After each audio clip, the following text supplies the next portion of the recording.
छंद में सामान्य कुछ पदों का परिचय देखते हैं जो छंद पढ़ने के लिए अति आवश्यक है।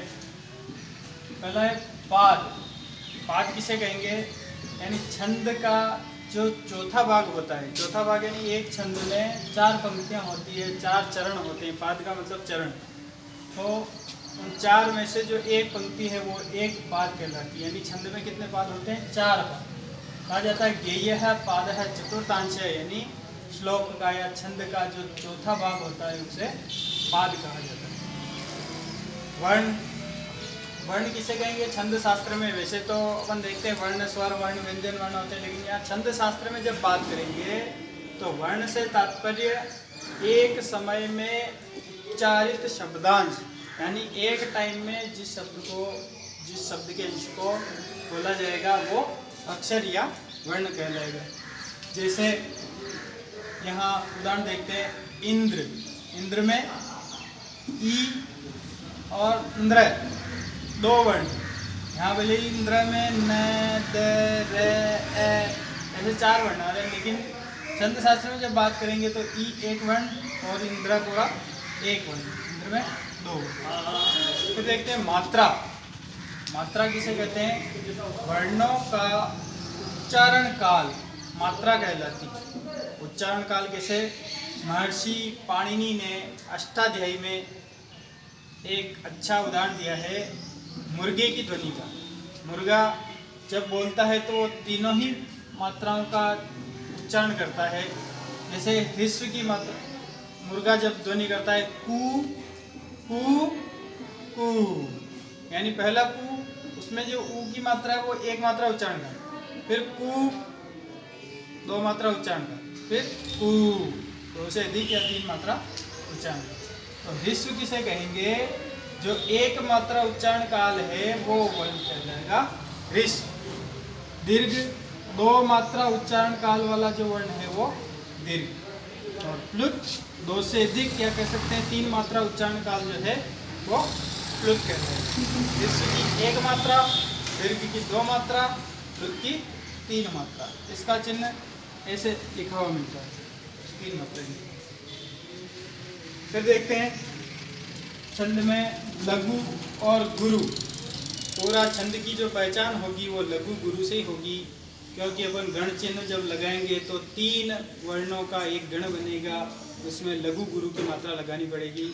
और परीक्षाओं में भी जब प्रश्न आता है छंद के बारे में तो कहा जाता है कि छंद उदाहरण के ऊपर फर्स्ट लाइन पे अपने को मात्रा लगा के गण की पहचान करनी होती है। देखते हैं लघु क्या होता है। जो ह्रस्व स्वर है वो स्वतः लघु है। जैसे अ, ई, उ, री, री। ह्रस्व स्वर 5 अ, ई, उ, री और री, ये लघु है। और इनसे युक्त जो व्यंजन है वो भी लघु। जैसे क ऐसे युक्त है, की से युक्त है, कू से युक्त है और री से युक्त है, ये भी लघु कहलाएंगे। इनके ऊपर मात्रा अपन लगाएंगे तो लघु की मात्रा है 1 खड़ी लाइन। जैसे क, ये लघु, ये लघु, ये लघु, ये लघु। गुरु वर्ण कौन होगा? जो दीर्घ स्वर।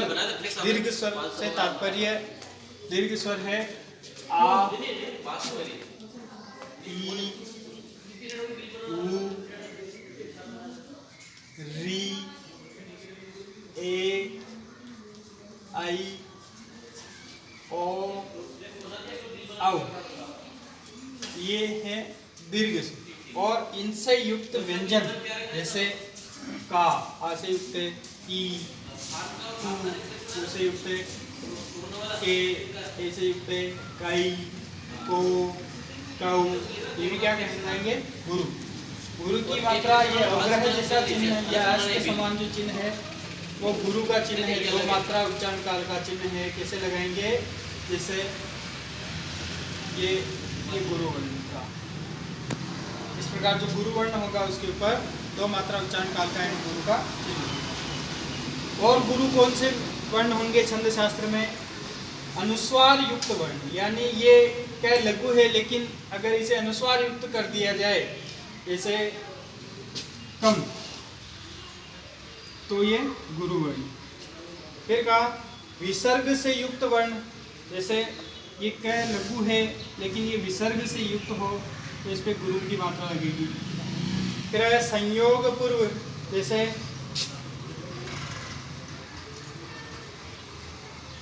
कंचन, तो ये संयुक्त वर्ण है और इससे पूर्व ये लघु होते भी तो गुरु की मात्रा लगेगी, यानी गुरु वर्ण होगा। संयोग पूर्व वर्ण भी गुरु वर्ण, अनुस्वार युक्त वर्ण, विसर्ग युक्त वर्ण भी गुरु, और संयोग ये संयुक्त वर्ण है और इससे पूर्व का जो वर्ण होगा संयुक्त पूर्व वर्ण, संयोग पूर्व वर्ण, वो भी गुरु। और पद के अंत में यानी छंद में जब पद के अंत में हमें आवश्यकता हो कि यहाँ लघु नहीं और गुरु चाहिए तो हम लघु पे भी गुरु की मात्रा लगाएंगे। इस प्रकार इनसे हम छंद में लघु गुरु लगा पाएंगे। फिर महत्वपूर्ण चीज है गण। गण क्या होते हैं? 3 वर्णों का समूह होता है, 3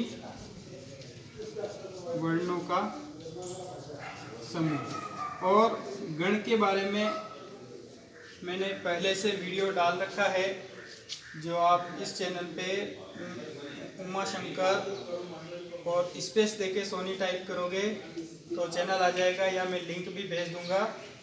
उस पे गण वाला वीडियो वापस देखेंगे पुनः, इसमें गण की पहचान पूरी हो जाएगी। इसके बाद हम एक एक छंद लेकर के उनका अभ्यास करेंगे।